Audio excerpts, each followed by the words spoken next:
દાહોદ શહેરમાં ગણેશ મહોત્સવની ઉજવણી વચ્ચે ભક્તો માટે અનોખું આકર્ષણ જોવા મળી રહ્યું છે। એમજી રોડ યુવક મંડળ દ્વારા ગણેશ પંડાલમાં વારાણસી અદ્ભુત ઝાંખી તૈયાર કરવામાં આવી છે। જીવંત ગંગા આરતી સાથે ભક્તો પોતે કાશીના ઘાટ પર ઊભા હોય તેવી અનુભૂતિ કરી રહ્યા છે। ગણેશ મહોત્સવ દરમિયાન શહેરભરના વિવિધ ગણેશ મંડળો ભવ્ય પંડાલોની ઝાંખીઓ તૈયાર કરે છે। દાહોદના એમજી રોડ યુવક મંડળે આ વર્ષે વારાણસીની યાદ તાજી કરાવતી ઝાંખી તૈયાર કરી છે। પંડાલમાં પ્રવેશતા જ મંત્રોચ્ચારના સાથે ભક્તોની આધ્યાત્મિક માહોલની અનુભૂતિ થાય છે। ગંગાના 84 ઘાટ પૈકીના મુખ્ય ઘાટો અહીં જીવન તૈયાર કરાયા છે, જેમાં મણિકર્ણિકા ઘાટ પણ સામેલ છે। આ ઘાટ મોક્ષ પ્રાપ્તિનું પ્રતીક માનવામાં આવે છે। સતત 37મા વર્ષે ગણપતિનું આયોજન કરતા એમજી રોડ યુવક મંડળ દ્વારા દર વર્ષે અલગ અલગ ઝાંખી રજૂ કરવામાં આવે છે અને આ વર્ષે વારાણસીની ગંગા આરતી ઘાટોને ચિતાઓની કૃતિઓ ભક્તોને જીવંત અનુભવ અપાવી રહી છે।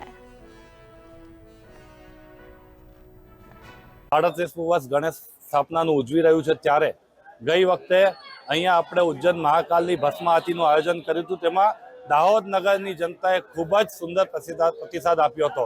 એને જોઈને ચાલુ વર્ષે જે રીતનો મહાદેવનો ક્રેઝ સમગ્ર દેશમાં સમગ્ર વિશ્વમાં ચાલી રહ્યો છે, લોકો આધ્યાત્મ તરફ જોડાઈ રહ્યા છે, તેને ધ્યાનમાં રાખીને આપણે આ વર્ષે વારાણસી, જેને બનારસ તથા કાશી મોક્ષની નગરી કહેવામાં આવે છે, એનું આયોજન કર્યું છે। જેમાં પણ ખાસ કરીને ગંગા નદી ઉપર આવેલા 84 ઘાટોમાંથી જે મુખ્ય ઘાટો છે તેની ઝલક અહીંયા આપવામાં આવી છે। લાઈવ ગંગા આરતી બતાવવામાં આવી છે।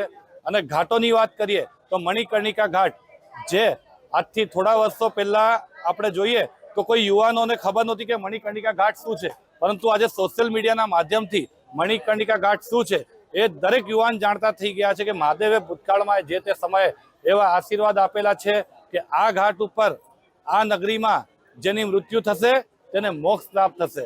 અને આ મણિકર્ણિકા ઘાટ જ્યાં ચિતાઓ સતત સળગ્યા કરે છે, એક ક્ષણ પણ એવી નથી હોતી કે ચિતાઓ સળગવાનો સિલસિલો બંધ થાય। એના માટે આ ઝાંકી નિહાળવા માટે હું આપ સૌ નગરવાસીઓને વિનંતી કરું છું કે અવશ્ય આપ એક વખત એમજી રોડ પર પધારજો। જય ગણેશ। આખું કાશી અહીં ઊભું કર્યું છે। સેમ થિંગ કે તમે કાશીમાં ફરતા હો કે અહીં મણિકર્ણિકા ઘાટ છે, નમો ઘાટ છે, બહુ મજા આવે છે। અને ગંગા આરતી અહીંનું મુખ્ય આકર્ષણ। હોલી માટેનો જે છોકરાઓએ મહેનત કરી છે, ધન્યવાદને પાત્ર છે।